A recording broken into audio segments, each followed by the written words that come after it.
Ladies and gentlemen, it's time for another bathroom movie review. Well, due to the creative minds of 2020 and the new imaginative ideas for movies, we are getting a new horror movie. It's not a reboot, it's a legacy sequel. And the name is...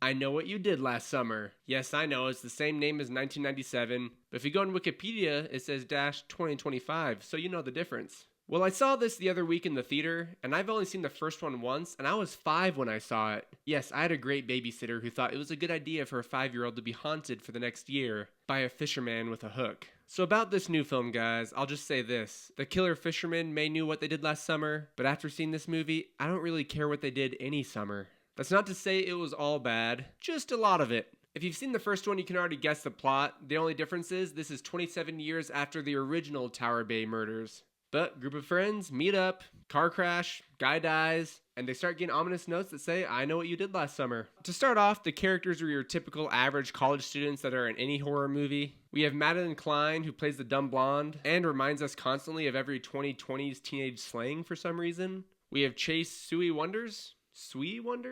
But she's our normal, somewhat moral compass girl. We got Jonah Andre Hauer, just, another body to kill. He was the prince in the new Little Mermaid, though. Then we got Tyree Withers as our other dumb character. Strong, big man, not much in the brains. And then Sarah Pigeon, who is very interesting to say the least. So let's jump into it. Here's what I liked about the film. It feels like another early 2000s movie, and I really appreciated that. Just the overall vibe that they had was pretty nostalgic. The movie started out stronger, and at the beginning, I'm like, okay, this is gonna be sweet. The first main murder was awesome. You guys saw it in the trailer. The guy gets impaled by the chest, pulled back, dragged. And I was like, all right, we're here to get some jump scares, some gruesome kills, and a lot of scaredy cats in the theater. Screaming. But that went quickly downhill. So really, it was just the first couple kills that were even worth anything. Something that was cool is we get Freddie Prinze Jr. as Ray, and Jennifer Love Hewitt as Julie returning.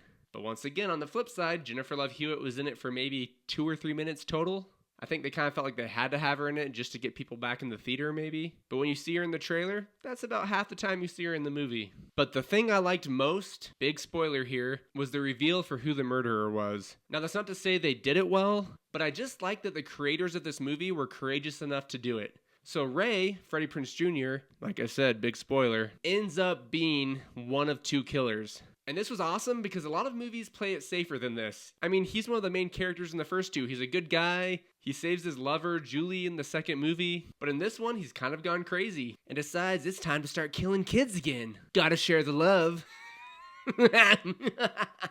But that's basically all I liked. Now here's what I didn't like. I already mentioned the kills got lame. Something else is in a lot of ways it felt very predictable and super cheesy. But here's what I'm wondering. You know the Hallmark movies? How they're super cheesy, obviously? I've seen some actors in there that are great actors, but when they're on Hallmark, they just seem like they suck. But I learned that's an actual genre that people want to see, so they purposefully act that way. I'm kind of wondering if it's the same with certain slasher movies where they purposely make it seem kind of bad because maybe there's some desire to see that. I don't know.